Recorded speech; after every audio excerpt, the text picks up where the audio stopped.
P-Sec. Alright, I think we may be live. Oh, snap.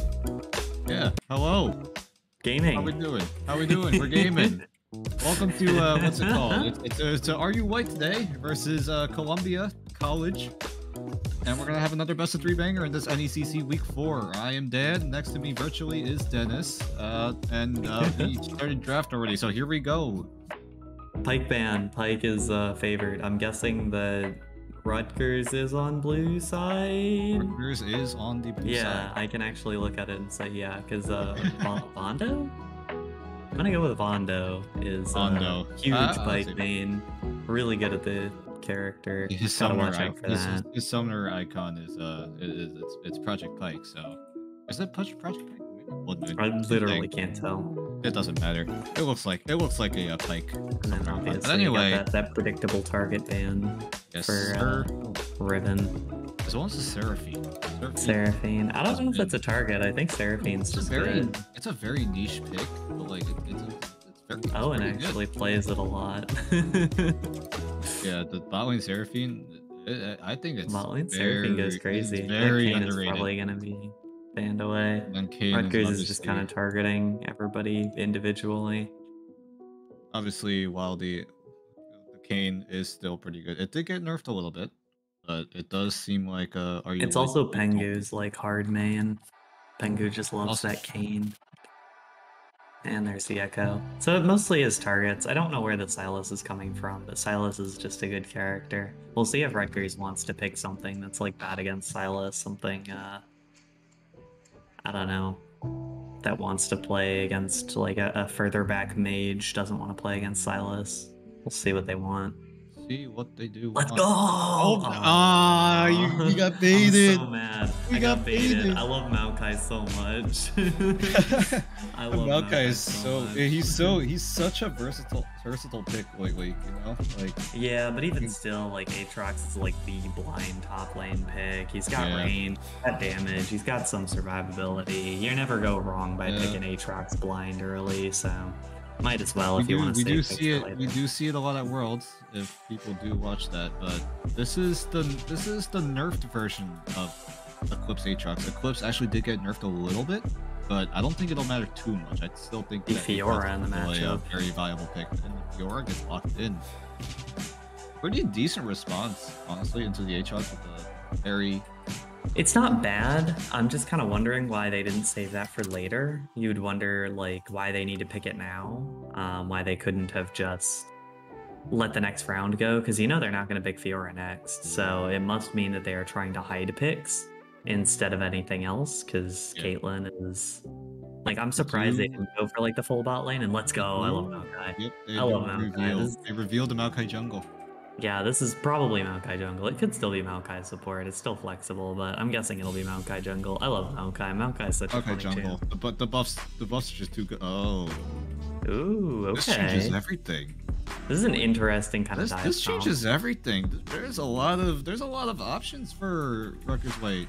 You can send the Maokai support, Diana jungle, or leave the Diana mid lane. I gotta assume it's gonna be Diana mid. I'd be surprised if they picked Maokai just to show that he would support this early, especially against Caitlyn. I don't really like Maokai against Caitlyn in the bottom lane. That is very true, and the Diego will be the response to these very tanky front lines. If you include the Sunfire Diana, if that does become a thing. Yeah, this is a pretty bulky front line. I just wonder what the bottom lane response is for Rutgers, and they might be waiting on the support pick, but I don't know if they're gonna get it. Kaisa is still available. They can go for that. I think Kaisa against Caitlyn? Not bad. The lane would be kind of bad, but then once you get to like the mid game, Kaisa would pop off a little bit. But Kaisa would go kind of crazy. Yeah, I think at this point you want to get rid of like Morgana and Lux if you're Rutgers. Try to get those supports out of the way, or try to get away anything that you're worried about against Diana. Nautilus is the weird one. This is a definitely. I don't really get that. I guess I don't hate it. Nautilus is just a good champion, regardless of who he's teamed with. I'm just kind of like confused, you know? Yeah. Veigar does get taken off. Teams are a little Fuse. Tristana as well. Trist also gets banned out, That's yes. kind of weird. I guess like kind of slower paced, I don't have to interact with you type lanes, wanting to make sure that Caitlyn still maintains that advantage. Yep, and there's one of those options. Yeah, there's still lots. Morgana most likely would get locked in here. The only thing I would imagine is that Rutgers wants them to lock in Morgana. I think that they have to answer with a mid lane pick here, although you don't want to get like tricked and it be some other mid laner. It'd be Diana jungle, Maokai support, which would be like worst case scenario for a situation like this if you're Columbia, but Ooh. okay. That's kind of a smart pick. Although it's really interesting because now both teams are aggressively low-ranged bruisery. But then again, with this, it's another one of those flex picks. You can send the Swain mid if you want to. You can send the Swain support. I assume the Swain is mid, right? I would assume so. It could be support, I suppose, but I'm guessing it's going to be mid. It definitely could be support, but it's just that these layers of flex picks and strategies that talk about hovers. teams are doing. I'm looking at the Ashe right now, and it's going to get locked in. That's interesting. It's not a bad pick. Does some okay damage. A lot of engage. This team has so much engage, so much dive. Like, I wonder if they have enough damage. I wonder that too, but I guess like if you're flexing everything around at this point, around like this being a mid lane pick instead of a support pick. I wonder if Oriana's the same. Question actually. Potentially. Yeah. Okay, Victor. Ori bug back at Worlds. Yeah. This thing isn't in the right place. Okay, well this is kind of an interesting draft. Ashe Maokai gets kind of like hard beat up by Caitlyn, especially if Caitlyn Morg. It's decent. Maokai does have somewhat of zone potential with the saplings. Somewhat. But with and this, yeah, I mean, you can probably play then, Leona, and then it's totally fine. Yeah, I think Leona would be the best option here. Yeah. See? And so now they can go kind of aggressive, or they can just kind of play that back. Yeah, I don't know about this draft from either team. It's kind of an odd, fairly normal draft. It is a fair, yeah. Rutgers do have that standard front to back team composition. They have the Maokai and the Diana to go for some sort of dives. Aatrox could be there just for the same reason. Healing. Yeah, I kind of need to like. Wise, it's a little scary in terms of heal. Ashe needs to be very self-sufficient, which she is. She's got the Asher. She's got the passive slow. Yeah, I guess I feel like both teams, I have issues in terms of their, how do I put it? Kind of the way they get out of fights. I see a lot of ways for these teams to get into fights, but not a lot of ways for them to get out of them. And so I feel like this will depend reasonably heavily on the early game, like more than a lot of things, where if one team does take a reasonable early advantage, then a Diana or an Aatrox or a Fiora or a Viego or a Swain, like any of those champions can just kind of face roll for the rest of the game, you know what I'm saying? Yeah. It's just that snowball that could and probably will happen if all things go well for either side, but yeah, and I don't know about this bot lane. Like, I like Maokai a lot. Maokai's support is the one that I feel most nervous about because he definitely has a lot of utility, but at the end of the day, you want Maokai to be able to play a little bit further forward than what Maokai support kind of has to do. I'm slightly surprised that 0-7 didn't go for the Misfortune. That Misfortune was available. This is a decent pick into the Caitlyn, but they really I mean, Ashe has a little bit more range, I suppose, able to... A little bit. I don't know, though. It's an interesting draft. I guess I'm, like, more curious on how it's gonna continue throughout the game. Yeah, it's very interesting draft. Like, the layers, the flex picks, everything is just stacking on top of each other. Yeah, I don't really get the decision to do Maokai Diana in that second round for Rutgers. That was kind of one of my biggest issues. I feel like at that point you just kind of gave it away. Yeah, and it's like, did you expect Diana to not get through the next round of bans? It's possible. Like, it's possible it wouldn't have, or it's possible that Pengu would have wanted it, but... I feel like the Diana's not really the best choice here. That's just There's personal comfort opinion. there. Comfort is always going to It is, be yes. top in a situation like this, but I don't know. I'm kind of 50-50 on the decision there, and it can dive onto like a Caitlyn. There's utility there. What I goes don't know. It's down? just kind of a weird mix of things for this Rutgers team. They do have a lot of engage. The Victor is honestly one of the ones where it's like, okay, it's another like good comfort pick that has like a lot of power to it, Yeah, but it's it very feels like the stable. only thing that's not really committing to this like engage comp. And like, I get that it's like probably a majority of their damage at this point, like especially as the game goes on. But I also wonder if that's like enough. Like if it's going to be able to play forward enough, or it's going to be able to actually get ults that are able to chase the rest of its team forward. You know what I'm Yeah, saying? but then to be fair, the backline axis, yes, backline axis on the side of Yeah. And Columbia. frankly, the only backline that they really need to access is Caitlyn. Like True. Maybe Leona, Swain, but Fiora, Swain is, Diego, they're all. yeah, Swain Swain, is even like, Swain even.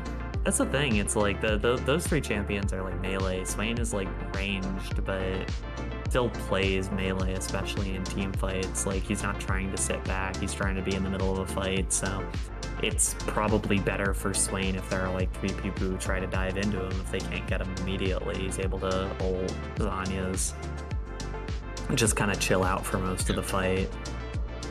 And for those tuning in, we can confirm that it is Maokai support. It is not one of those Maokai jungles or those Maokai top lanes.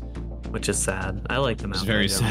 sad. Dennis is very I mean, sad. I'm a huge Maokai fanatic. I always like Maokai. I like me some Maokai top. I love the dog champ. Not even the original dog champ. But I've also been enjoying Maokai jungle lately. It's just It looks fun. I haven't really played it that much. I played Maokai jungle a little bit back when it was I'm a Maokai top person. back when they invented Maokai jungle, when they like mini reworked him so that his saplings did that in the bushes. Oh, yeah. I played a little bit of Maokai jungle and I was like, this is pretty funny. And then it like wasn't super playable for a while, and now it's like really good. And I'm glad. I like Maokai a lot. Oh boy. Alright, and then with that, I think, any final thoughts on who's going to take this game number one? I know we've been talking about it a lot. It's tricky to find. I think it'll come down to early game execution, and I think either team can get that done. Yeah, that is definitely true, but honestly, I think Columbia do have it easier. They do have it easier in terms of. I would agree with that as well. Yeah.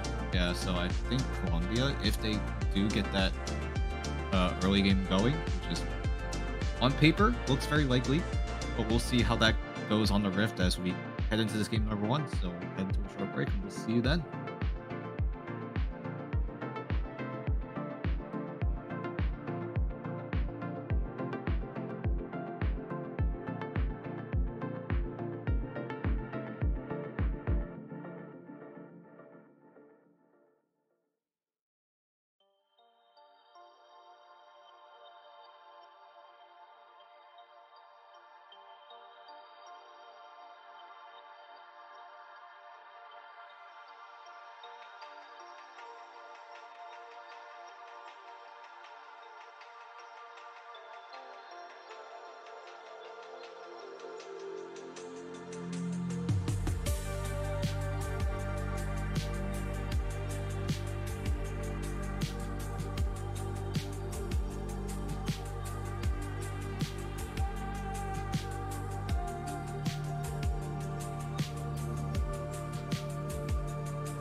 And I think we are back for game number 1 And of we're this. back. Yeah, we're back.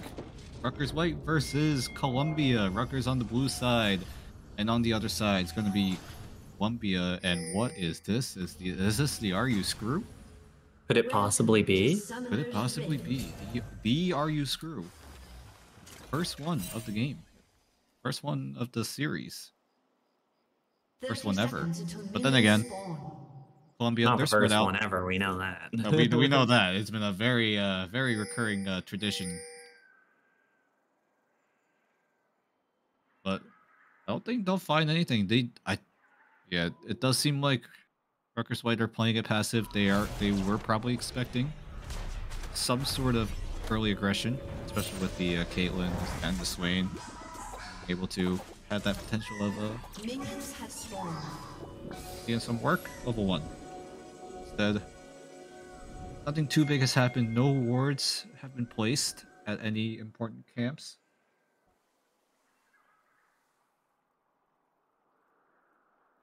And just like that, a very uneventful first minute and a half. Very different from what we've seen the past couple weeks. Now, go. Pengu gonna start up on the top side actually. Disprol, on the other hand, will start on that bot side. We'll see if these two junglers will figure out who goes where. There is actually a ward by the Raptor camp. They probably will spot Disprol there. They haven't seen him just yet, so they maybe have a general idea of where he is at the moment. They'll probably know what to expect from this Diana. We'll probably go for the bot side clear. We'll go for the Raptors next.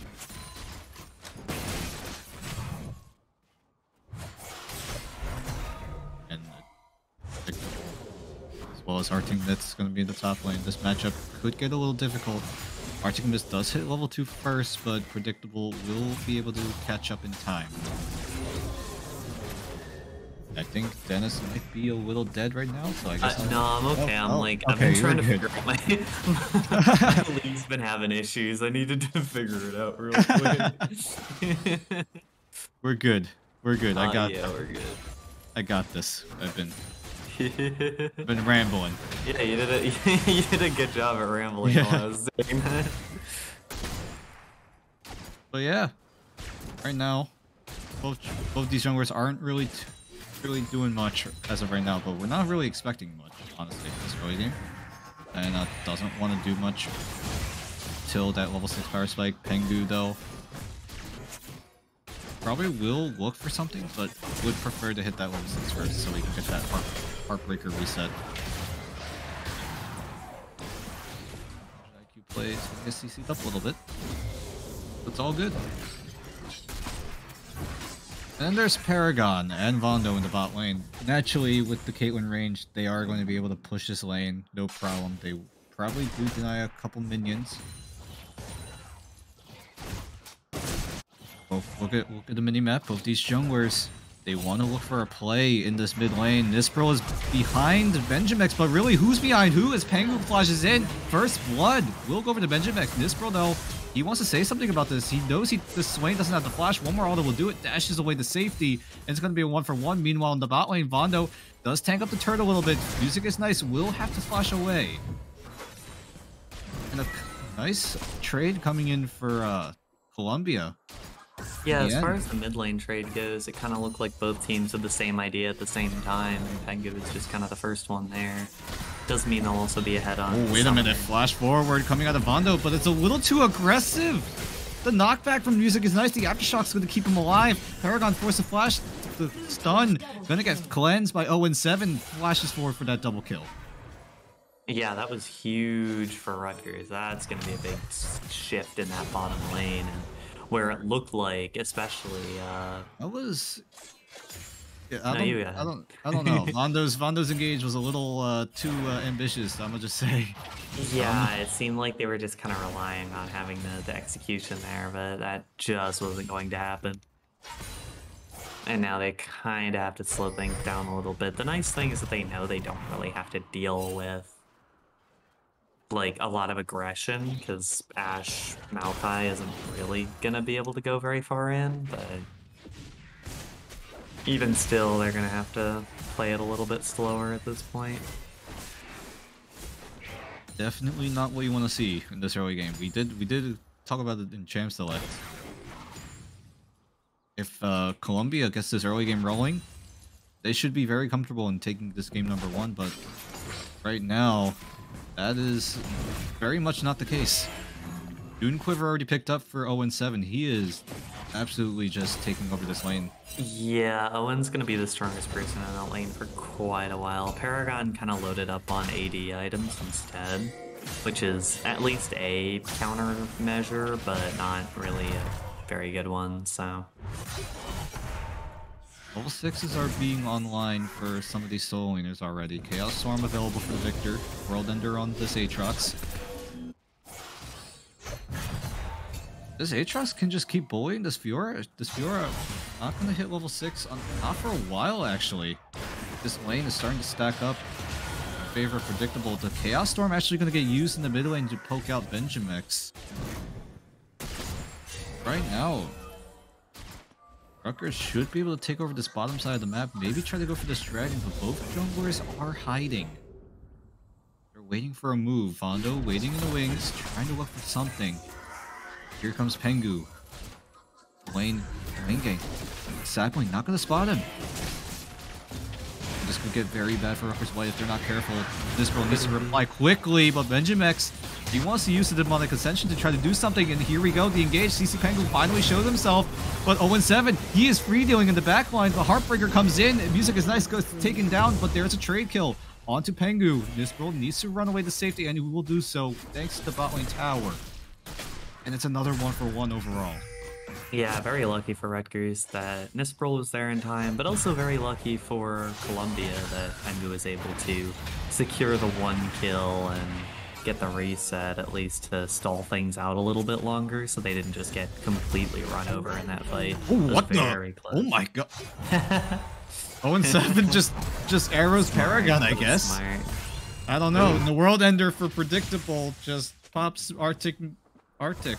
I like the World Ender walk away combo. The fade away. Pretty The crazy. fade away. Like Yeah. a basket, you just go for the fade away, the no look 3-pointer.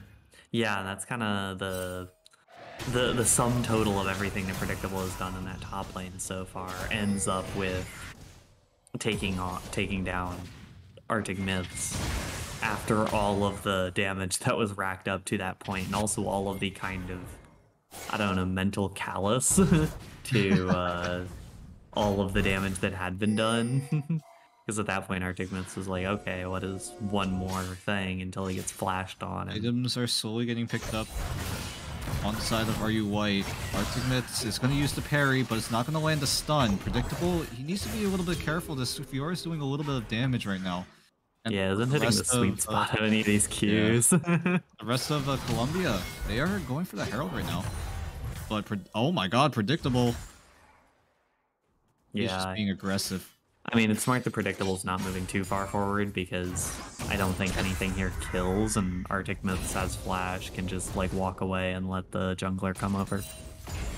And Rutgers did get the notification that they got the Herald, but Paragon forced to use the Cleanse. Very important. Unfurled is an interesting trade. Oh, wait a minute. Oh, what the? CC Pengu. He's trying to go in, but the World Ender is doing so much damage. Not the World Ender. It's just a Q and Predictable. Just out of nowhere, let's get to 1v2. That's clean. That was real clean. Now Predictable's going to be mad at it. I think it was a smart choice for Colombia to try to get something there, because if Predictable went back, he was going to have 1 kill of gold, already sitting on a bunch of gold, hadn't backed yet. Now Predictable's probably going to go back and just get the full completed item. Yeah, there's the call coming in from Rutgers. They're going to go for the dragon. They know Pengu was topside. He freaking died up there. Well, yeah, so. Pengu died, so yeah. that's a pretty easy very clear easy, as well. very easy call. And oh, wait a minute. Demonic Ascension going to get popped. Chaos Storm as well for Too Much IQ plays, but really, I think Too Much IQ plays is taking this trade very well. Nispril, he actually gets a blue buff, and he's going to pop the Moonfall. That's Twisted advance. Gonna lock up the Viego, and this Viego is absolutely getting absolutely tortured in this lane. Yeah, Jungle, at least. and I mean, it's not the worst thing in the world if your Viego's doing poorly, but at the same time, you do wait a minute. There's no cleanse on the Caitlyn. The lockup is there. 0-7. Just going to use his own cleanse just to secure the kill, but it's actually going to go over to Nispro instead. Yeah, and that was another clean play, and I mean, that's kind of the rotation of that previous play. You use the Ash Arrow to bait out the cleanse, then without the cleanse, your next Ash Arrow kills. Okay, too much IQ plays. Gonna use the Ghost. Ooh, got the Juke Shoes going. But CC Pengu is already here. And he needs to get the kill into Benjamex, and he won't be able to do so. The Ghost is gonna run out. No flash on Pengu just yet, but the Heartbreaker coming up in a couple seconds, but that static field will be able to keep him at bay. Yeah, and 200 IQ plays can't play too aggressively is the only one that's not like ahead of his lane opponent. Look how deep Pengu is in the jungle. Yeah, the pings are coming in. They're like, what the heck is this Viego doing in our jungle? And here comes Nispro, but they don't expect Vondo here. Nispro gonna be forced to flash. He can re-engage here. The Moonfall not available, but he doesn't even freaking need it.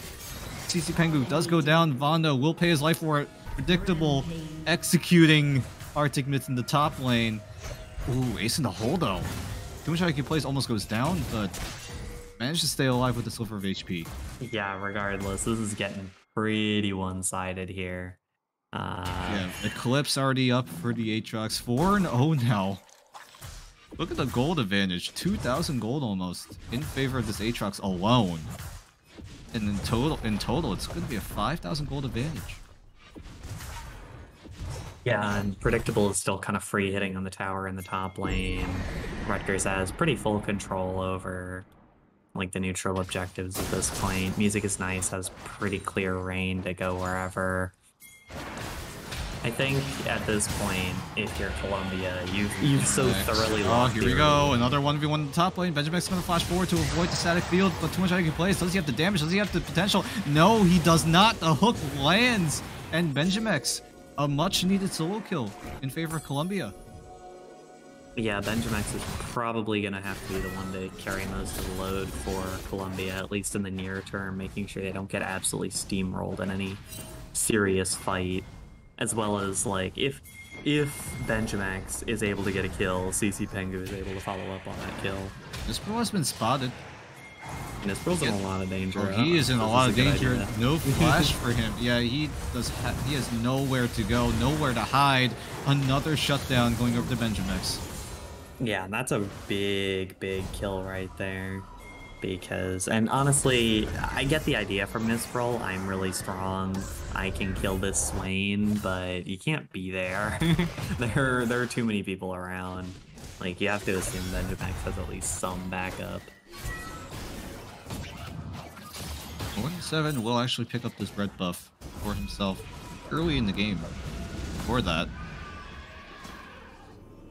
But right now, Rutgers still in a very comfortable lead. 6-0 on 0-7. We need to start calling him 0-7-0 soon. Need an extra. Good one. He just needs one more. He just needs one more. He's not there just yet. Oh man. But he is on his way to getting that 7th kill. Already has the Gale Force online. The Caitlyn also has it as well. Paragon. Yeah, despite having such an advantage, it doesn't really seem to be transferring into like CS leads. They're just kind of maintaining the kill gold, and that's really it, which I don't know, it can be pulled back. Wait a minute, Benjamex, he wants to say something about the Moonfall lands and the stun as well, but Music is Nice. He's here with the ultimate. 0-7. He wants to follow up, but Paragon, now it's 0-7 going to be in a lot of trouble. Nispro going to get a kill, but the main important target of 0-7 goes down, and I think I just cast a cursed 0-7. Yeah, you sure did. That was no. Just kind of well played. Oh, wait a minute. Predictable, though. He is here. World Ender going to get popped. Dragon does go over to the side of Columbia for the time being, but Predictable does finally shut down this Swain that is slowly but surely getting powerful. Yeah, I mean, it's a big return kill for Predictable, and Predictable's probably going to have to be the one to carry a lot of the later parts of this game, but as it is, it's fine. Like, Columbia definitely pulled back a lot there. CC Pengu. He's at the Blade of the Ruined King. He is doing a bit of damage. But then again, he is also very squishy at the moment. Yeah, and that's kind of the trade-off you've got right now. I wonder what build Pengu is going to opt for past the Bork. Could it be the Triforce? Could it be the Divine Thunder? I don't know why that took so long. Could it be the Shield Bow? A lot of different options. Regardless, though, it is kind of a quiet spot right now because I think both teams at this point want to wait until around 20 minutes, since that'll both be when Baron is up for the first time and when the next Dragon's up. We do have Infernal Rift, which I don't know, I can't say it really favors either team a whole lot, but it's going to be something both teams are going to want to fight for. That extra damage is always, that extra damage is always convenient. The extra damage is always convenient, the extra stats are always nice, like, we might end up getting pretty stacked in terms of these damage stats, but I think largely it's going to end up being something how each of these teams really approaches kind of grouped up fights. Yeah, something worth noting. Too much IQ Place doesn't have his mythic item just yet. He wants to get I was kind of surprised about that. He wants it so badly, but probably sitting on a reasonably close amount of gold, it looks like, but gotta be very close. He is very close. And the thing is, it doesn't really matter right now, because, I mean, you're Victor, you can just kind of, like, use your funny E move, and then you don't really have to care about the minion wave. The funny laser. Yeah, use the funny laser. Oh, laser. Here we go. Doesn't really matter. The ultimate gonna land onto the Leona. The follow-up is there. Vondo. He already used the Solar Flare. He's gonna go down. Yeah, not much to be done about that, but also with the 0 and 4 Leona, it's obviously not good for Columbia, but it's not like Rutgers gets anything from this, unless... Pengu was there. Unless nothing. I don't think he can do much here. To actually fight, which is fair. I don't think Columbia should, like, stick around here too long. Twinge IQ plays might be a little extended, but he will finish the back away just in time. But CC Pengu wants to stay around, but really, I guess a waste of time. Yep, the sapling is there. First tower going over the Rutgers. 18 minutes in, which is pretty slow for a game. Yeah, and for how much Rutgers is led at certain points, it's surprising they haven't put more tower pressure down. But I think that speaks to the fact that A, they have a lot of melee characters, and B, that their mid laner hasn't really gotten a whole lot done. Their mid laner is the one spot on the map that's kind of struggling right now. Ooh. Cleanse, Gale Force. Kind of clean. That's going to force the backs coming out of RU White's bot lane. Again, at that point, they'll probably trade towers down the bot has been picked up for 0-7. He is very strong right now. And speaking of items, Nispro, on the other hand, is also rocking that Sunfire Cape as predictable. He's going to get ganked up, but he's going to be able to flash into the safety of Nispro. He's also here. Nispro with 2 items can do something, but here comes too much IQ plays. Still, no mythic item for him. He's not doing as much damage as he wants to just yet. Oh wait, but the arrow. Ooh.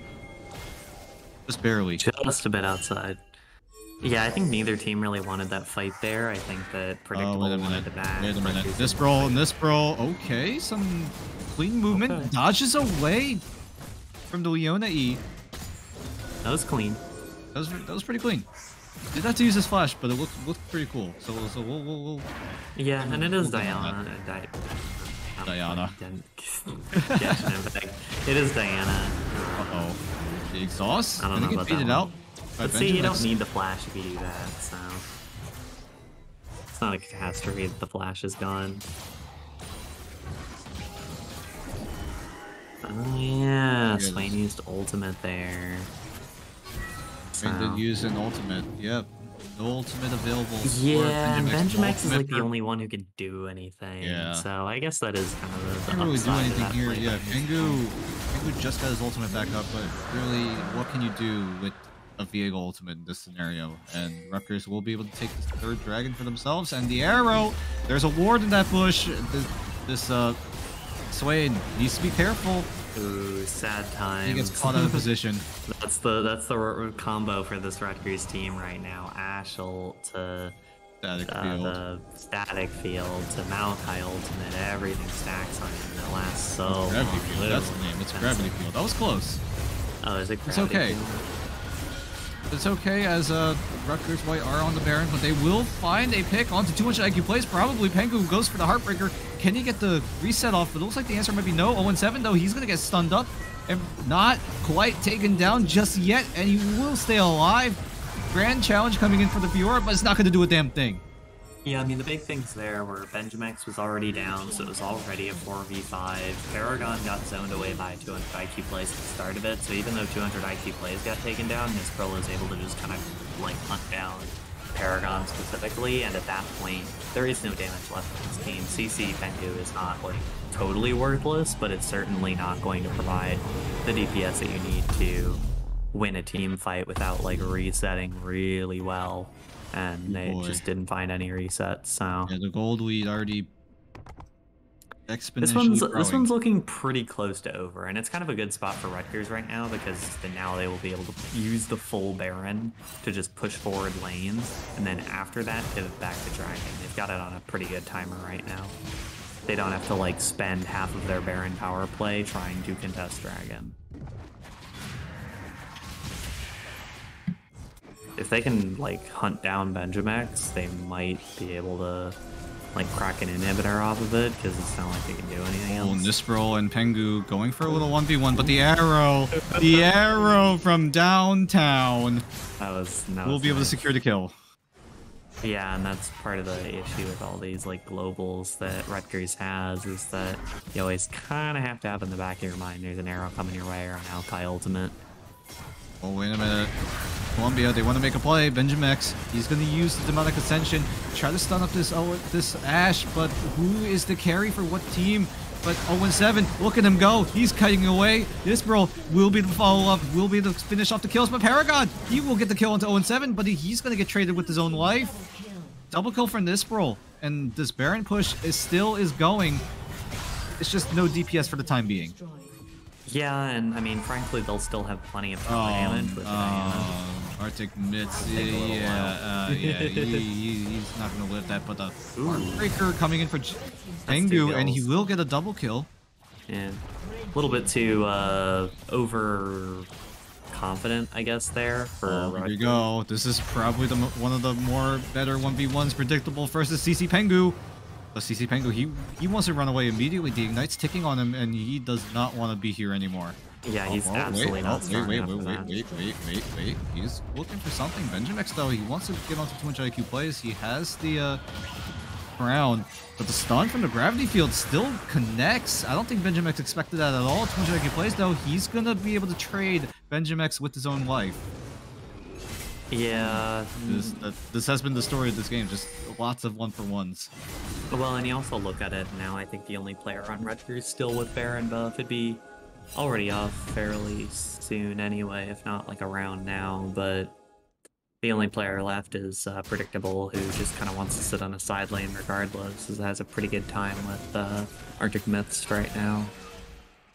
But at this point, I think Rutgers kind of just has to take what they got, which is everything outside of the base, which is not a bad thing for your first Baron at 24 minutes. Like, you don't really need to crack an inhibitor at that point. It's just kind of, when you've got a lead like this, it would be nice if you did.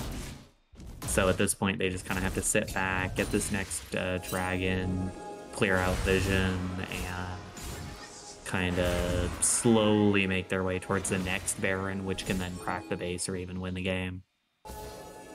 And then on the other side, if you're Columbia, I think you have to disrupt something here. You could give the next dragon or just like contest the next Baron. But you gotta do something to put some spice into it. Ooh, Ash Arrow gonna connect onto this Caitlyn. Doesn't have any summoners. Will use the Gale Force to keep himself away. Nature's Grasp used by the Maokai. Tried to zone Columbia away. Benjamex though, he popped the Demonic Ascension. He wants to go for something, but Nisbro wants to go for the re-engage of some sorts, but will not be able to find it. Pengu waiting for an opportunity. And this is going to be Dragon, just like that. Yep, another clean move there. Just kind of get to sit back and take Dragon. Not really like anything super special. It was just kind of an, okay, if we just bully everyone away, we know where they are, we'll get damage on them, we'll know they have to back, then we'll just walk over and take Dragon. But on the side of Columbia, like at this point, third Dragon isn't the worst thing in the world. You just have to probably contest this next Baron, because the Baron could be the backbreaker here. Ooh, predictable in Pengu. This is the second 1v1 of this game, but Pengu wants to run away, but predictable, he doesn't want him to go. He wants him to go into the gray screen simulator, and off he will go. Yeah, and that was unfortunate for CC Pengu, and kind of the only play CC Pengu can do in that situation is try to stall out World Ender, but that time Predictable just was able to auto-attack the way through all of those, so... At this point, Rutgers is in a good spot. CC Pengu will be back for Baron. Rutgers... The problem is Rutgers is just, clearly cleaning out the vision, making sure that there's really no way to approach the middle of that jungle. There's saplings everywhere. Not that saplings really do anything, but there's saplings everywhere. Predictable's really strong. Like, there could be an Ash Arrow in waiting anywhere. They just did a back. Ash is close to a 4th item.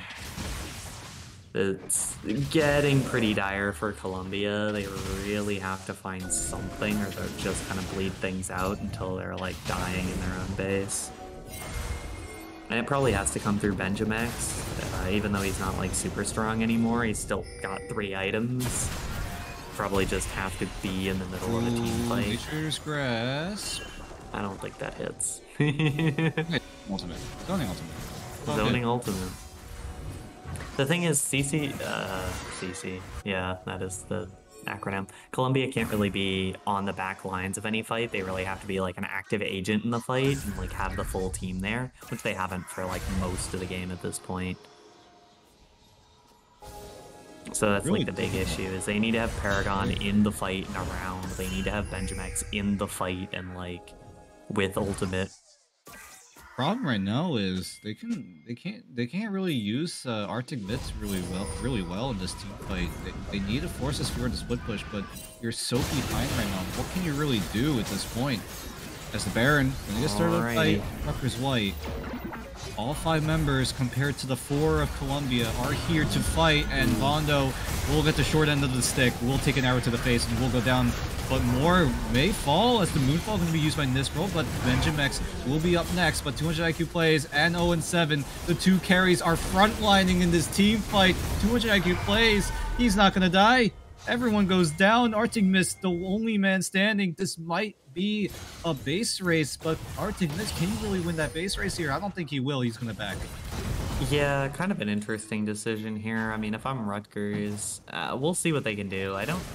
We'll see if they can end here. They might be able to. They might be able to end. 5 seconds left on Vondos. 15 on Benjamex. I suppose even if they can't end, they can back the Baron. Yeah, 15 seconds is all they need to win this game, but Nexus Tower number 1 goes down. Too much damage taken already. The health bar is on Rutgers 30. Dangerous. Oh my god! Arctic Mist just gets absolutely destroyed. Vondo as well. And this Nexus will be the 3rd one to explode. Rutgers White coming in with an explosive game number 1. Yeah, and definitely smart job to know when they had the game and just kind of go take it. And on top of that, just well played at the beginning. I mentioned at the beginning, whoever played the early game best, whoever had control early on the best, would end up winning this one. And they certainly did. Rutgers took control of the early game. Exactly what we thought would happen. Exactly what we thought would happen, but We did say Colombia had an easier way of taking over the early game, especially with the Diana not being the best in the early game compared to the something like a Viego in those early game skirmishes. But Rutgers, they had the pick potential. They had the level 6 Ash. These Ash arrows just kept giving giving those picks down. And with that, I think we immediately go into game number 2 I think we unless are anyone wants immediately to. going into game number 2. We'll be in draft in momentarily. So let me look at this. Does not look like they're switching sides.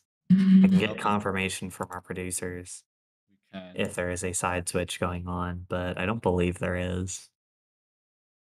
But yeah, now the question is, what does Colombia need to do for this game number 2? Okay, I so mean, we if you're do Colombia, do you risk leaving Aatrox open again? Because you had your counter pick for Aatrox, and counter pick didn't even go well. So I okay, so Colombia will stay on red yep, side personally. Because yeah, but their counter pick didn't go well. They had the counter pick opportunity, it just didn't work. Do you allow Aatrox to go through again and go with a different counter pick? Or do you just ban out the Aatrox? And what do you that, leave up if you ban out yeah, Aatrox? it's just that dilemma side of Colombia right now. Well, like, there are Very a lot of things that went kinda poorly, and a lot of these picks, like, you could say it all came down to execution at the end of the day, but at the same time, I think that there were some optimizations that can be made in Champion Select here for, both of these teams, and I think that that's something that, like, Rutgers will probably have to either exploit in trying to create a different draft, or Columbia will at least try to have to change things up a bit. Like, I'm not sure which team is really in the bigger interest of changing things around, I guess. and soon enough, game number 2 should be going on soon. Rutgers Till winning game 1. yes, Rutgers did win a very comfortable game number 1. We'll see if it'll be just as comfortable for game number 2 though. But for now, we're just gonna sit here. We're just gonna wait for these players to get ready. There is a spectator delay, so they did finish their game a while back, so they had some time to discuss their options, discuss what to do next. Consider things. Yeah, considering all things, it looks like the readies are coming in, and off we go into the draft for game number 2. Just like that, we are right back in it.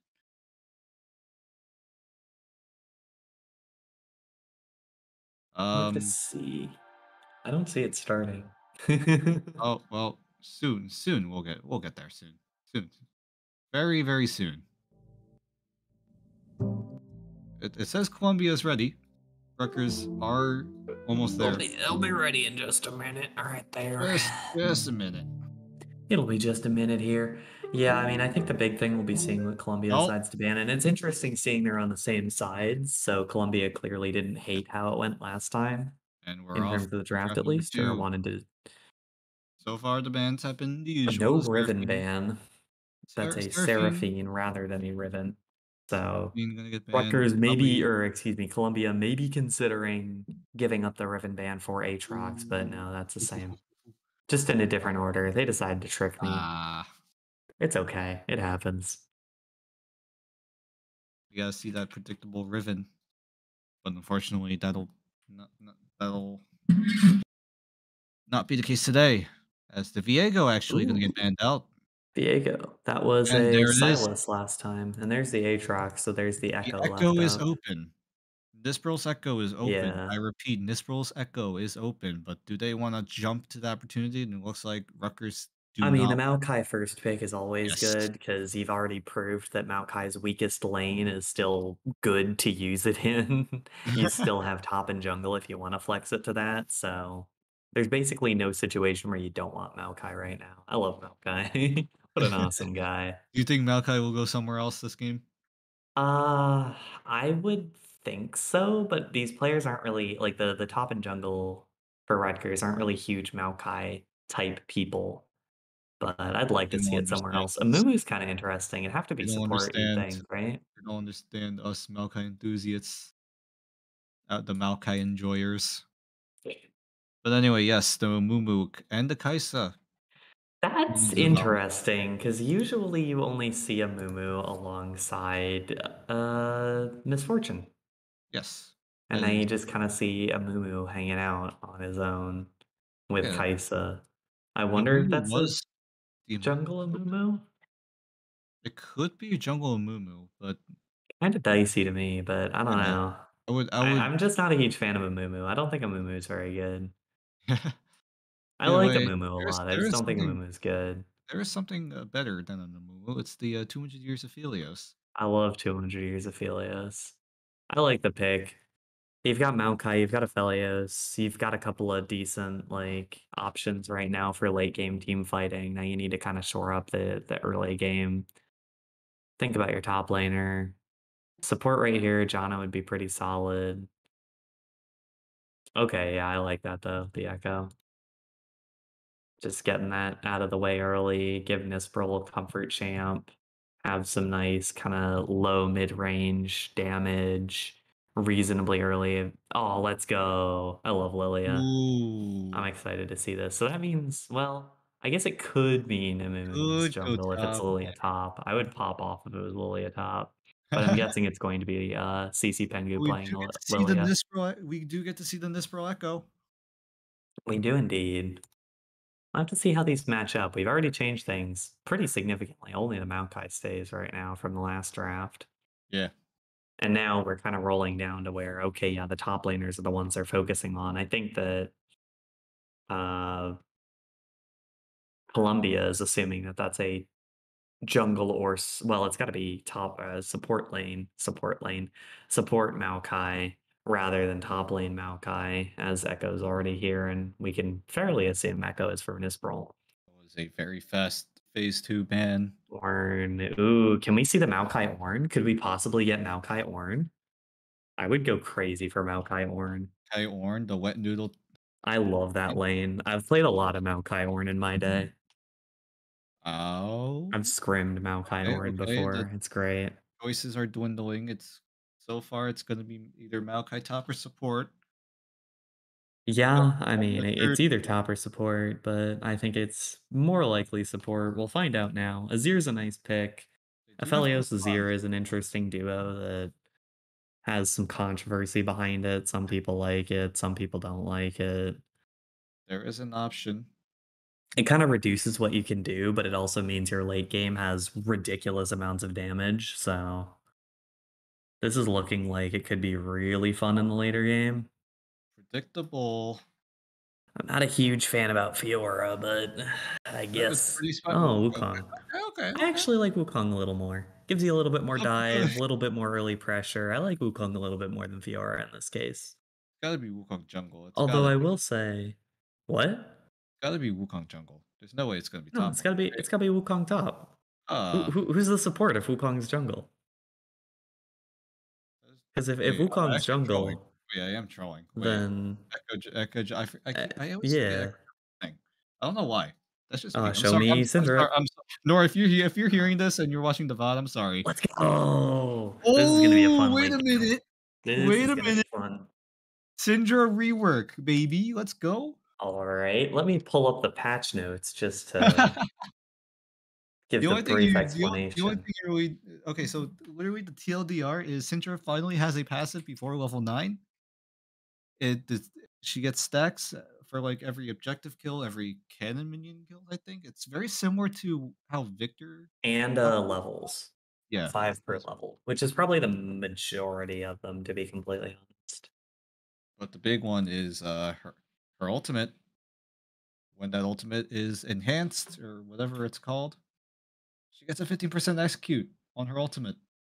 Yeah, I mean, It's it's very basically just the big game mode. same additions as like last time, or as last time, as like the pre-rework, where like you get the additional like Q charges or the way the Q works. Uh, it's not exactly, but whatever. The I'm scatter the weak's a aware. little wider. I'm aware. Yeah, the scattered weak Yeah. is much wider when upgraded.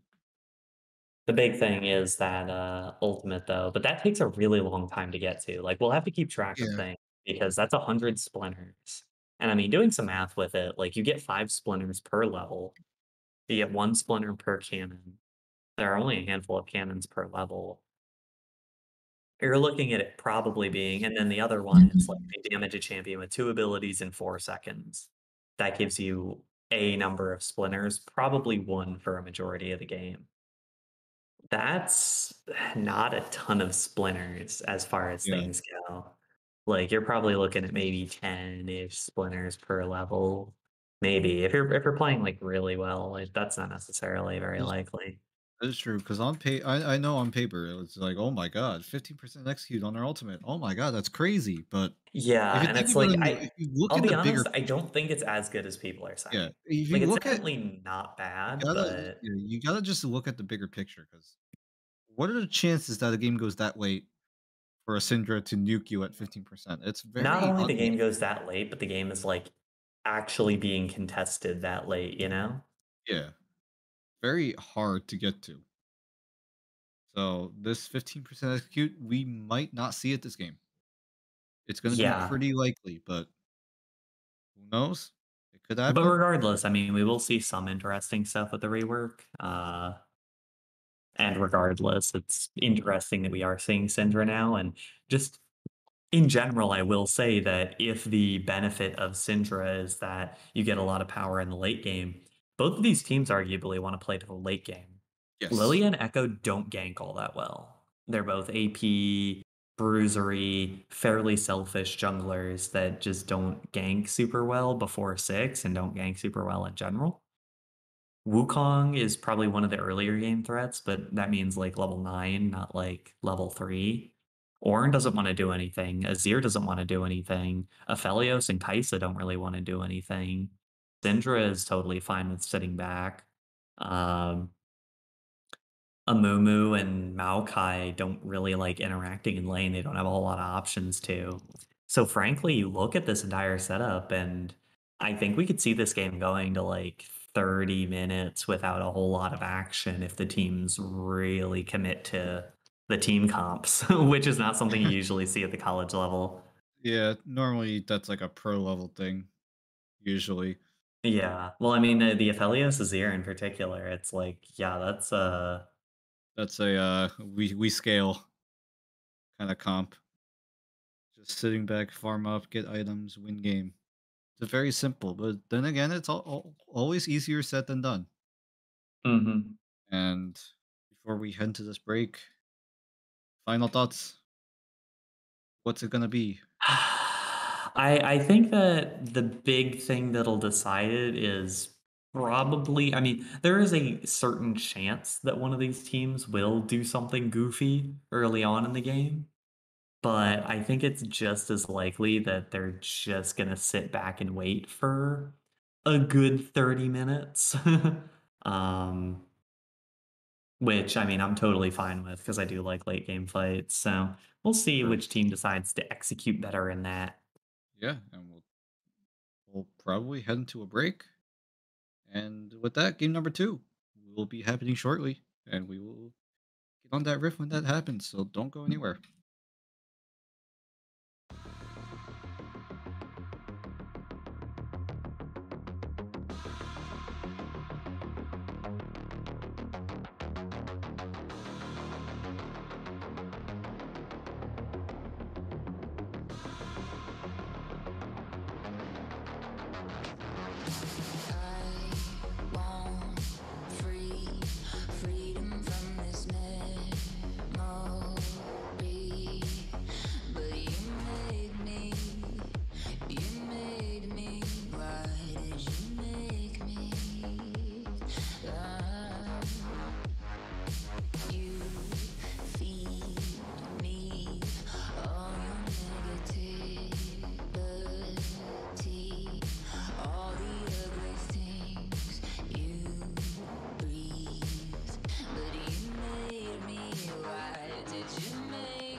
And we're back. All right, yeah.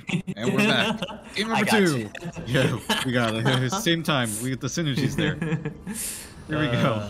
Game number 2 of Rutgers White versus Columbia College. Game 2 of this best of 3. So far, Rutgers does have that first game in their pockets. Oh man, Mumu running looks so funny. He doesn't have an animation. He's just like speed walking very fast. But yeah, I think the big thing for this game too will be how well, I mean, there are multiple stacking abilities on Columbia. They've got the Dark Harvest, they have Syndra passive, the new Syndra passive, which what keystone is that? I don't even recognize a keystone. I feel terrible. But regardless, I think that it's going to be big how each of these teams kind of prepares for the later stages of the game and whether either of them really takes a big advantage. I do wonder, predictable in the top lane is going to be an interesting one as, I mean, there's the Ignite there, got the slightly more aggressive champion, but really has to actually like make something happen with it, you know? Yeah, and keep note, Pengu does go for the rapid start, but doesn't quite need a leash. Yeah, Lilia. Yeah, Lilia things. I love Lilia. Lilia is one of my personal favorite champions. Personally. Yeah, that's kind of what Predictable has to do, is keep that aggression going, build up Conqueror. The double finish toss, landing onto 0-7. But Music is Nice does reply with the Twisted Advance. Yeah, that was kind of a funny interaction where both supports jumped to the ADCs and then nobody had any damage. Keep in mind, the Aphelios doesn't have much damage level 1, but really, do they? Music is Nice is actually in a lot of trouble. Flash forward from Paragon. A little overextension from Music is Nice does cost them. First blood will go over to Columbia College. Yeah, and those potions are ticking, so that'll just be clean for Columbia. Definitely a bit of a mistake there for Rutgers. I think they just didn't realize that in the hubbub they were the ones really losing out on the trade. Couldn't really keep doing that.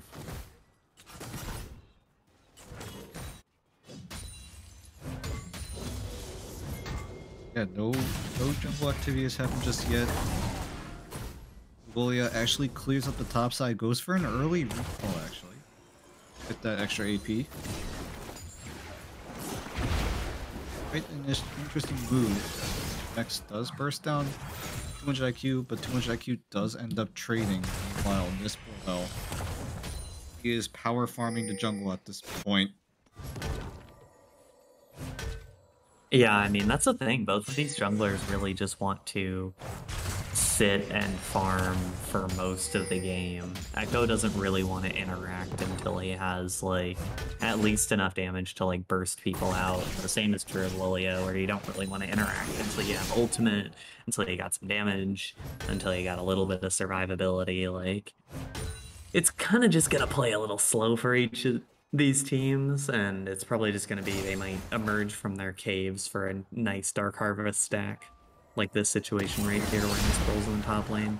Because that's the thing, when both junglers are power farming, then there's there's the Dark Harvest stack. That's all you need. Worth. Very worth. But I do know Anchor's heading towards the top lane. That marks Nispel's time to strike. The dash and there's disconnect. the Dark Harvest stack. That's the thing. I mean, I definitely feel bad you don't get a kill on either of those ganks for either of those sides, but you got the Dark Harvest stack. That's worth. That's really the only reason you're making those ganks happen at this point in time. You're really forcing it. And even if you lose a bunch of HP, like, what's the worst that's going to happen? The other jungler's not going to be there. The other jungler's not going to invade you. Like, what's a Lilia gonna do? They're both just gonna keep trading. Ooh. Ooh. Fade away? Yeah, he gets ignited. Not gonna happen. So close. Not quite. It was close. It was a good play. Like, it was a smart way to do it. And since, like, you're You can't keep the ignite with you. You gotta use the cooldown eventually. Ooh, Dark Harvest stack. There we go. And there's the Dark Harvest stack. Predictable. He's doing all the damage. Flash is available. Not gonna be able to catch up. Ooh, wait a minute, but predictable. He flashes first. Pengu doesn't expect it. He has flash instinctively react to the flash. But he still gets taken down. Arctic Mist might be in a bit of trouble. But Flash is there, and he's going to use it to take down Predictable. Everyone is overextending today. As Nispro needs to try to take down Arctic Mist to even out the trade, but it doesn't look like he will be able to. Yeah, you said it when you said everyone is overextending. Pengu really just needed to leave that fight, did not have the damage against Predictable. And on the other end, Predictable needed to leave. Arctic Myths definitely had the damage, and it was smart to stick around just long enough for Nispro to get there and really put up a fight with Arctic Myths, but as soon as, like, Arctic Myths still had Flash, Ornn has actually, like, really deceptive early game damage. You can't really keep that fight going too long. Rondo, though, he's made his way towards the mid lane. I hope Pengu... Is that a sliver? I gotta count the slivers. Yeah. Oh, splinters, sorry. 33 splinters right now. Needs 100 for the ultimate upgrade. It's at level 6 right now. The thing is, the splinters kind of get harder to get as the game goes on. You can kind of get fed more cannons, but like once you're higher levels, you're not going to get like 2 abilities in 4 seconds that often. You're not just going to get that many opportunities to just kind of hang out in a lane with somebody at that low range. Especially when those 2 abilities probably do like half health at that point to 200 IQ plays, or even like Predictable, it's like a chunk.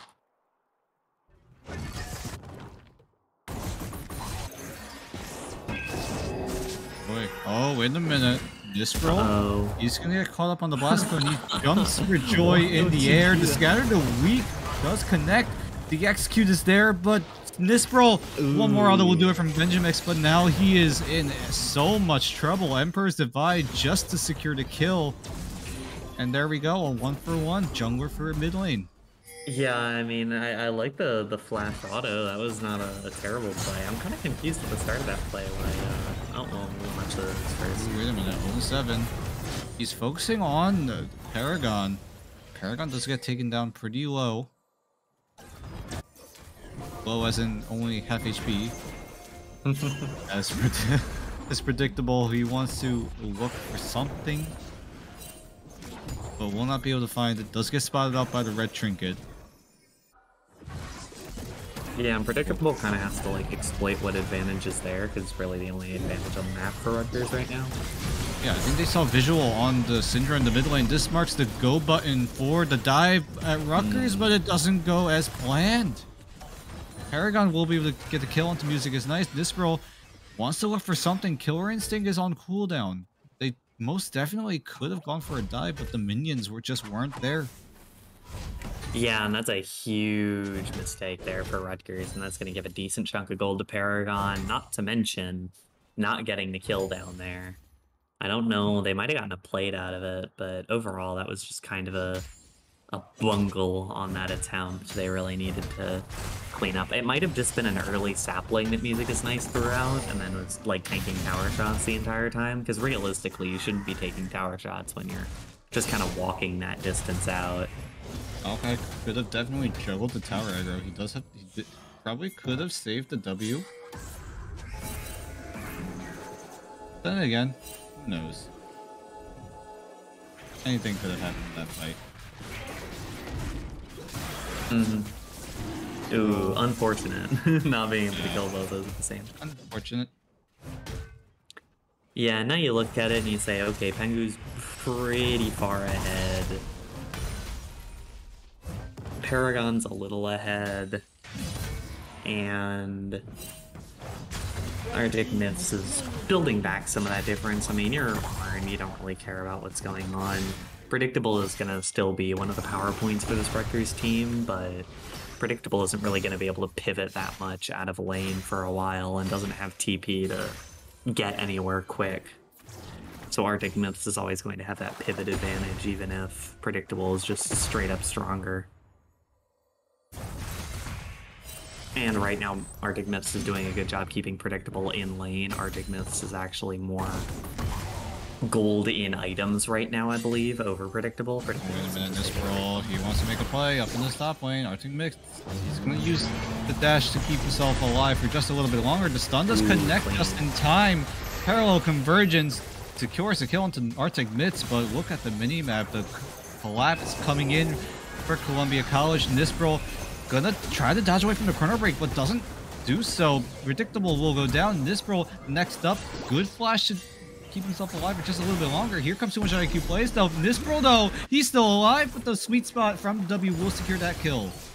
Yeah, and CC Pengu played that pretty well, just making sure to stay just outside of peak damage range for Nisbro. Probably could have done a much better job at that, frankly. Definitely took a bit more damage than was necessary, but was able to at least kite well enough to stay around things. And that will be something to note as the game goes on, is that CC Pengu will be targeted by a lot of stuff. You have to imagine the Wukong will target her, the Lilia, the Emperor's Divide will probably be the key target for that. Like, you always got to make sure that you're not getting like mega forced down by a lot of that.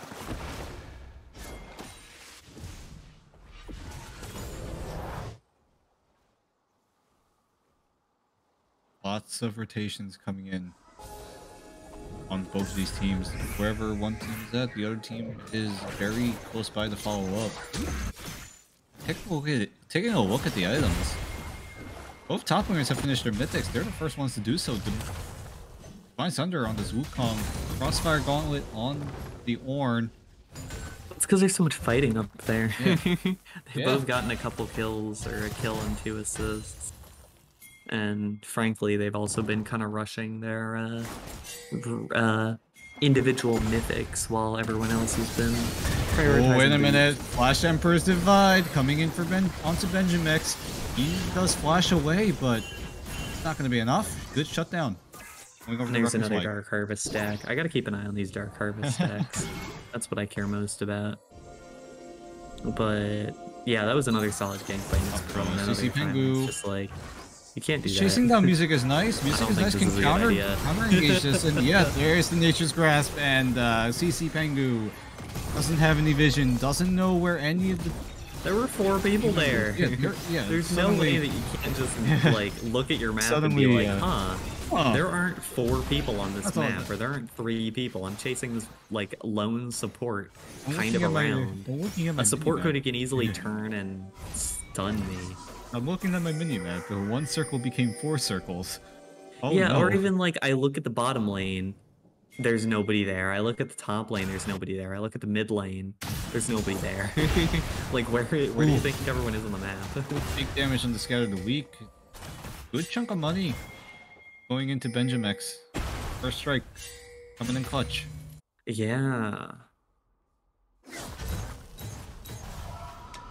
Yeah, and I think the big thing at this point will be how each of these teams can kind of prepare for the later stages of the game. I realized I didn't have my objective timers up. I forgot to put them up on my own end. Dragon is coming up within the next minute. Yeah, my dragon senses were tingling. I was like, ooh, dragon's gotta be up soon. We should see the supports placing down their wards sometime around now. It looks like Bondo should be on his way to do so, as the Herald is going to get used in the mid lane. Yeah, I think Rutgers might just try to pivot. Yeah, they want to crack into space. It looks like it's going to take a little bit longer as the Herald does go down, but a good chunk of plating is going over to Rutgers White. Yeah, and I think the big thing here is, okay, now Predictable is back. Predictable is going to head towards the Dragon. I think Rutgers is probably just going to send all 5 to Dragon at this point. Yeah. On the other end, you see Benjamix kind of wandering over. Everyone's here. We'll just be matter what they can do with it. 200 IQ plays is a little out of position. I don't think that's going to mean a whole lot. Rutgers is kind of late to the play, actually. Yeah, they're not going to be able to get there. I didn't have the timer perfectly up, but that was quite a bit late to the play. When they definitely had everyone there. They definitely had interest in securing that. They were just slow. So, That's another mistake, you could say. Dragon plays. Get dove on here.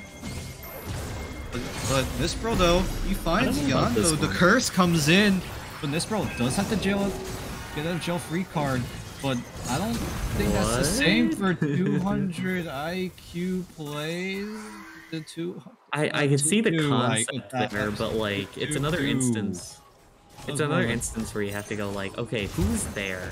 Like you have to know there's some people. Oh wait a minute, there's more fighting. Nature's Grasp going to be used, but the shield coming in by Nispro, parallel convergence, but the killer instinct coming in from Paragon. He's just flashing around, trying to do as much damage as possible. But 0-7. He's going to go down, actually, due to the damage over time, but Nispro will be able to trade back in the top lane. There's more fighting just everywhere on this map. Out of nowhere, double kill going over to Pengu. Arctic Mist needs to find a kill. He's going to find a pick. The auto comes in. Arctic Mist with the 1v1. Now Nispro and Benjamex. Now it's their turn to 1v1. Benjamex with no mana. The parallel convergence should go down. The stun actually doesn't connect. The shield will be able to do a lot as Benjamex will go down. Yeah, and that was a lot going on in a very short span of time, and honestly, not a whole lot one way or another. The 1v1 in the top lane is big. It means that Arctic Mist is going to have a whole lot of time kind of solo to just kind of hang out. Not going to be able to get the tower, but certainly good gold there, and is going to feel a little bit better in that top lane. Predictable is probably going to have to play a little bit slower out the rest of this. And then in the bottom lane, Nispro is getting pretty strong. And that'll be a big thing to kind of pay attention to at this point. Suddenly, a fight breaks out literally on the entire rift. And now, more fighting might happen. Oh, the forward can be used, but the bowling ball does connect, but does bait out the cleanse out of 0-7. But CC Pengu wants to keep going. The Q doesn't connect. The stun is there. There's the Emperor's Divide. Vondo, good flash on him, but CC Pengu is the better target. They will be able to take him down. Yep, just a clean kill right there, and now, for one of the first times this game, Rutgers has a gold win, which I was not expecting. Oh, wait a minute, predictable. Fighting a 1 versus 2, the Scout of the Week does keep him away from Benjamex. Yeah, that was real close. That was really close. Now Nispro's doing so much damage. Oh my god. The Murder Belt, the Mythic bonus. You gotta remember that Vondo, despite being a Moo, is like sitting on a couple components worth of like defensive stats, like absolutely nothing there. So Vondo is basically an enchanter in terms of getting absolutely shredded. And Nispro is also just ridiculously strong right now. And yeah, the Proto Belt combined with the Mythic bonus from Proto Belt, the extra magic penetration, doing work. That's all I can say. It's doing work for Nispro right now, doing as much damage as possible, dicking onto every player that is on Columbia. I don't know why I said Columbus. It is Columbus Day. It is. How fitting. Columbia on Columbus Day. I suppose, yeah. But regardless, at this point, both these teams are reasonably even. They both have different kind of power points. I think Paragon's going to be really important in these sooner team fights. I mean, we are getting to the point it'll be this is third dragon for Columbia. Rutgers really has to fight around this one, I think. We do. On the side of Columbia, they have the Kaisa. Columbia definitely has the situation here. They have to control over the dragon pit. This is their third Rutgers dragon. They're gonna be under Soul Point if they don't go for if Rutgers don't choose to fight this. Rutgers does have like 30 seconds to walk over. They just kind of have to find the way in. They have to be able to pivot around. That's definitely the hardest part at the moment. Herald is available to try to bait out some members into the mid lane, but right now, lots of poke coming in. Keep an eye on this. The scary thing is there is a lot of poke coming out of. We do need to keep this eye. Yeah, we need to keep an eye on this Kaisa. Has 2 items, the Kraken and the PD. If this Kaisa pops off, this is their one way for Columbia to get back into this game number 2. And we'll see how that goes. Dragon already gonna get started up. Lots of poking coming in. Good reset for Rutgers. Everyone on Rutgers White and Columbia trying to find a way in. The Dragon gonna get taken down very low. The Ornhorn comes in. Here we go. The fight comes in. The Dragon gonna go over to Columbia. That's the point. But really, who is winning this game as of right now? It looks like Rutgers White. They're gonna try to wipe the floor, but Music is nice. He goes for an overextension, and he will go down as a 2-for-1 play. But Rutgers, they do manage to win it out in the end. The Herald does charge into the mid lane. Baron, also an option for Rutgers White, but they just want to crack open the base. Yeah, so there were a couple things there, and I guess we'll kind of see how the rest of this plays out, but I think Rutgers wanted a lot more out of that play, because after they gave up Dragon, they were like, okay, we want to kill enough to get Baron, we want to... Pengu and Nor with the beautiful Chrono Break. Nicely played. It's a nice pick onto Pengu. The Azir turret gonna stop the chase immediately. And what a play. Arctic Mist can't really do anything. What is he doing here? The Emperor's Divide, he's just gonna get kited out, but a nice knock-up Paragon. That's his signal to go in. The curse goes onto the Wukong, but Nispro, he's gonna be able to get a kill. Can he get any more? The Q lands onto all three. The slow is there. Music is nice, and Nispro needs to find a way in. 0-7. Is wailing onto the red buff to get some sort of HP bonus coming in. Interested. Yeah, he does not want to fight them. He wants to fight the red buff. He wants to go home. Yeah, so this I think though was kind of a little bit too much of a commitment for Rutgers. Because that's the thing. It's like, okay, you try to fight the dragon. Nispro misses the smite. Okay, now we lost smite on this dragon. We've got to kill them or we get basically nothing out of this. They get 2 kills. It's like, okay, we got 2 kills. We got to keep going. Because if we get another kill, we can get Baron. They don't get another kill, they lose their support, they're like, okay, let's pull off, we've got better positioning on mid lane, we can see if we can get in him. And they're close to getting in him, but they just don't have the numbers for that. It's 4v3, it's not exactly like an elite setup that they have there. And so they kind of get burst out, they fight a little bit afterwards, but they just don't really have it in order to put everything together. They've just kind of got bits and pieces. Pings furiously onto the Baron. They want to take this Baron. I think they saw the Lilia somehow on the bot side. They know about it. The Scattered are weak. Gonna try to weaken up the members of Rutgers White a little bit, but this Baron is taken down pretty low. Mondo, do you go for the risk though? He is not. And Baron gonna go over to Rutgers White. Yeah, I mean, kind of scary. Scatter of the Week is a scary Baron stealing ability, but that was a smart play on Rutgers. You see Lilia. Oh, wait a minute, Killer Instinct coming in from Paragon. Good flash away to keep himself alive, but the curse is there, but the Chrono Break is just in time, and 0-7 will be able to clean up the kill. Nature's Grasp gonna do a lot of work here as 0-7 gets a double kill, and Paragon, he wanted to go for the aggression, he wanted to look for a play, but he managed just to get punished in the end. As Music is nice. Could be the game for Rutgers. Oh, that is quite an awkward play coming out of Arctic Myths, and he might go down. Music is nice, he's gonna flash forward. The sleep comes in, but it's only onto 2, and they managed to run away to safety, and the rest of Rutgers 5-man strong, but 2 of them are very, very weak at the moment. CC Pengu, he stuns himself, almost sets himself up for a kill. I didn't know you could do that. That was really weird. Sanya's mid W, get out of, like, okay, emerge from Sanya's, flash, finish the W animation, and just end up sliding all the way across the screen. That's a real funny. That was kind of cool. Yeah, that was really stupid. But that was really huge for Rutgers there. It looked like they really could potentially win the game. They do have a lot of advantages here.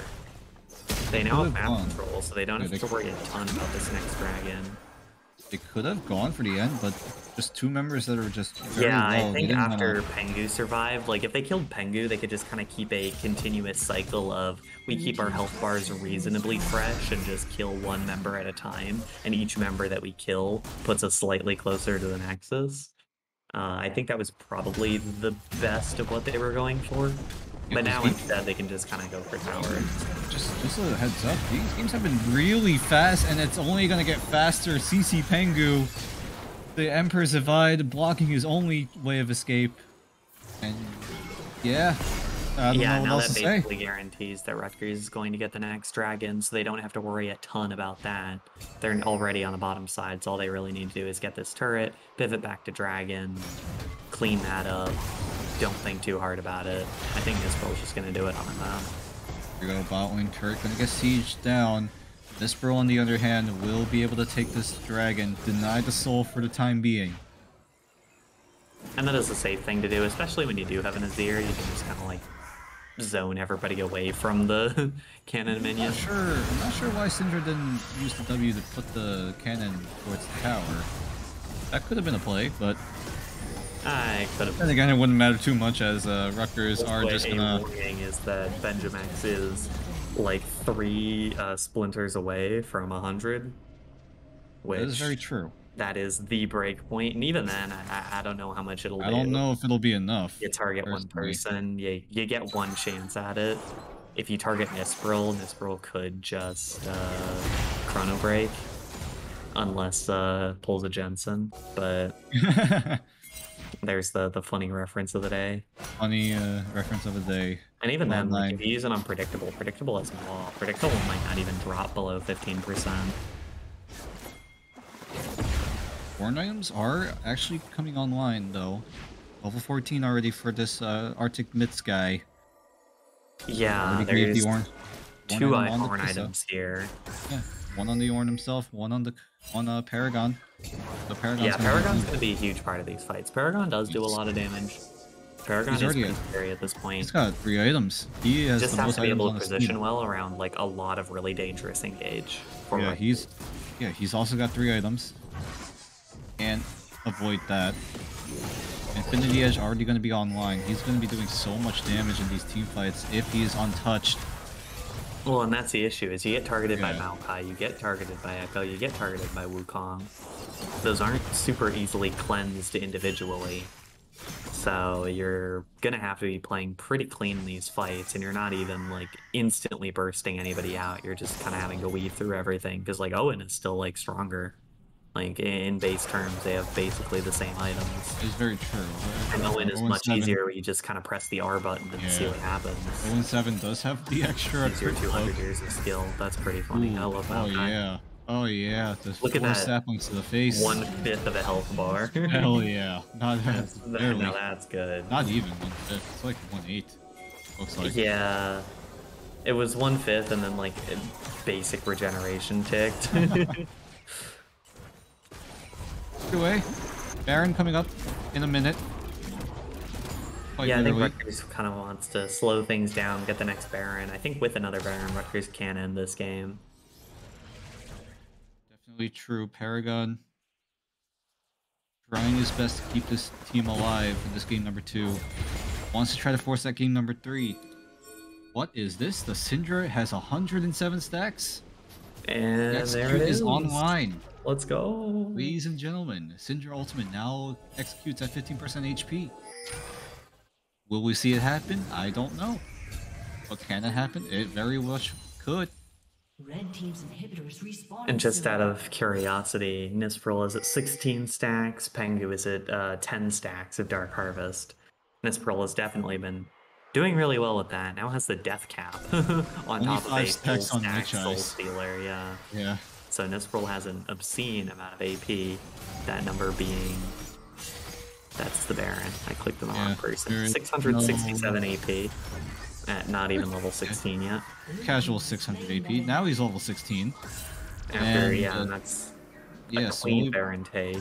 Slowly but surely. Now Rutgers just kind of has to slow march into the base, take one of the lanes, top lane or bottom, or even both at the same time, and just kind of like march things in all slow and careful, like don't gotta be too crazy about it. And you can just kind of march. Oh yeah, you want to take that mid inhibitor again, absolutely.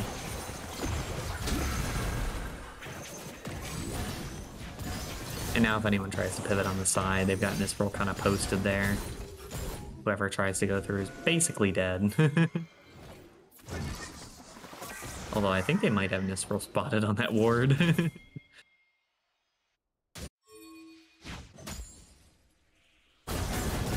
Dragon now going to be the next main focus, but right now Columbia Probably, but don't have Rutgers has any so much map thoughts. control that they can Yeah. kind of just wait on that. They can Like if definitely wait on CC it. presses out too far to go for Dragon, Rutgers can end the game. Especially with like Echo as their leading damage dealer, like they will absolutely be able to shred Coming out counter. of 0-7 just shreds the tower. The mid inhibitor goes down. Top lane soon to fall. There it is. The Scout of the Week trying to find some sort of engage. Good bowling ball onto 3. That triggers the sleep. Glenn's coming out of 0-7. And here's the Nature's Grasp. Do they go onto this or do they disengage? And it looks like the disengage will be there. Benjamex and CC Penguin will have to use their flash. 0-7 using the Moonlight Vigil to try to find some sort of opening for Rutgers, but they will not be able to find it. Well, and a lot They're of just that going to is go for the just going triple out inhib. time so that the wave in the bottom lane can get there. And now they've got all 3 inhibitors on pretty similar timers. If they want double to right now supers. back off and get that dragon, they could also push for the win. Double Supers is online and ready to go. The next wave going to be 2 super minions per lane. It's going to get very Yeah. difficult. The safe move right now is just kind of to walk back the dragon. Oh, wait a minute. But the Corn onto 0-7. But 0-7 is going to get dangerously low. But there's just so much damage coming out of Rutgers right now. Paragon, he needs to do something. The flash is there, but no, this bro will follow up. Arctic Mist suddenly wondering where it all went wrong, as Rutgers will be able to take game number 2 and clean sweep Columbia. Yeah, and when you trust your execution like that, you're able to get plays like that done. What a win for Rutgers with the 2-0 over Columbia. Ooh, that's what happens when you leave the Echo open. Yeah, That's what absolutely. happens. I'm just saying. 11-2, full Magi stacks. Yeah, that was pretty one-sided for most of the game, especially like, and that's kind of the thing is that the game did take a little bit of time to get like not to get one-sided, but once it was one-sided, Rutgers did a great job of holding on You to just that wiped lead. the floor at that point. Hmm. Oh, yeah, Nisperl just being that highlight of this game. 21,000 in damage, leading in the entire game, in the entire lobby in terms of damage. And what a performance from him. Hmm. Oh boy. That was a easy, very clean win for Rutgers White. And that does put them up to 3-1, I believe. 3 and I 2? think 3 you're and right. 2. 3 and 2, I think. 3-2? 3-2? Yeah, 3-2 actually. 3 Yeah. and 2, yes. And yeah, I don't think we will be able to cast any games this for the remainder of the week.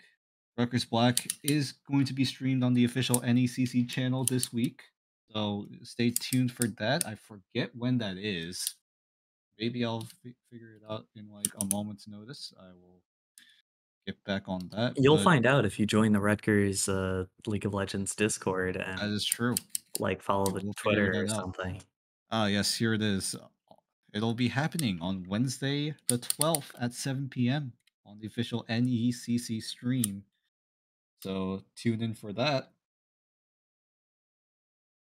And with that, I think that'll be it from us for tonight.